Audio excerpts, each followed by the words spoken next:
Pernah gak sih niat kalian sebenarnya itu baik, tapi cara kalian bicara justru membuat orang lain merasa tersinggung loh.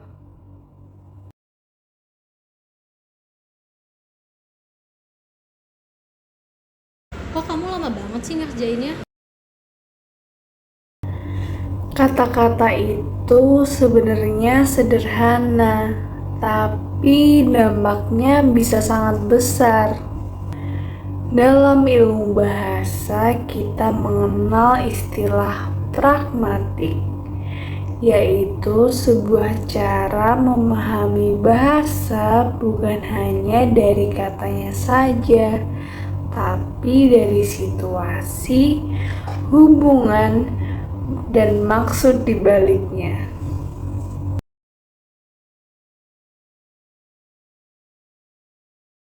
Maka kalau kita paham pragmatik, kita tidak gagal pragmatik, nggak akan pernah kita mengumbar ujaran kebencian, nggak akan pernah kita melakukan penghinaan pada orang lain, nggak akan pernah kita tidak menghargai orang lain. Kita sering lupa bahwa bahasa itu bukan cuma soal apa yang kita ucapkan, tapi bagaimana dan kepada siapa kita mengucapkannya.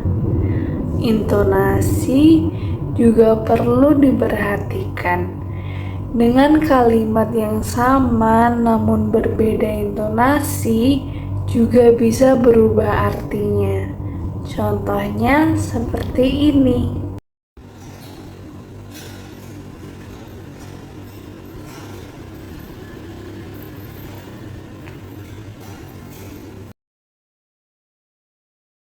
Hari ini kamu telat lagi ya?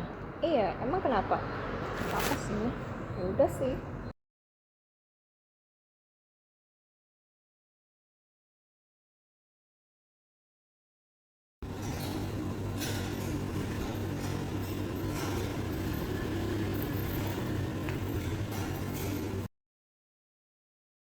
Hari ini kamu telat lagi ya? Iya nih, aku kesiangan. Yaudah yuk kita ke kelas bareng aja. Satu kalimat bisa terasa bercanda atau malah melukai. Pemilihan kata dan cara penyampaiannya juga memberikan dampak yang berbeda. Contohnya seperti ini.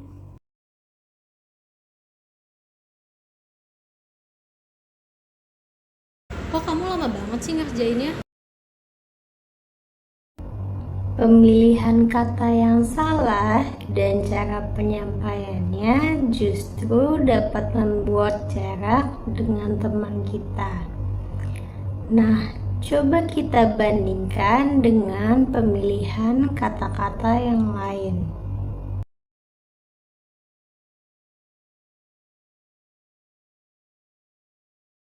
Boleh dibantu lebih cepat nggak? Aku butuh cepat nih. Oh iya, aku usahain segera ya. Nah, dari dua contoh tadi, tentu saja contoh kedua lebih enak didengar.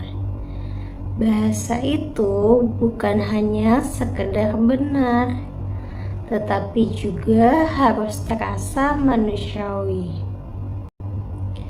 Konsep pragmatik ini tidak hanya diterapkan di kehidupan nyata, tetapi Tapi di dunia maya atau dunia digital juga harus diterapkan. Kata-kata yang kita ucapkan di dunia digital juga bisa berdampak besar pada kehidupan seseorang. Contohnya seperti ini.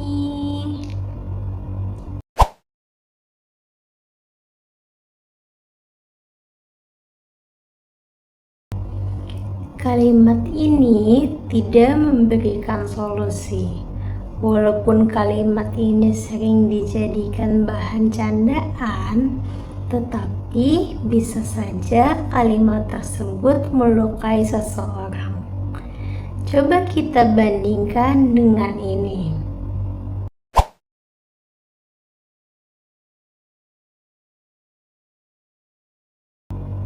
Nah, terlihat kan perbedaannya? Komentar kedua tidak merendahkan tetapi tetap jujur dan lebih menghargai. Komentar negatif berfokus pada ego. Kritik pembangun berfokus pada perbaikan.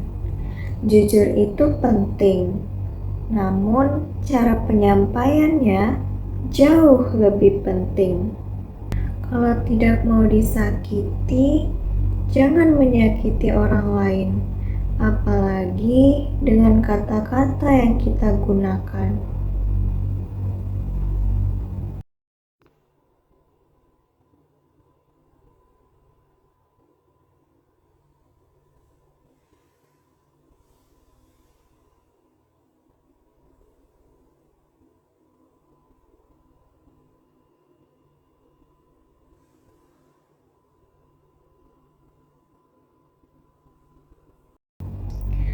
Terkadang luka itu bukan berasal dari tangan, tetapi dari tulisan ataupun ucapan.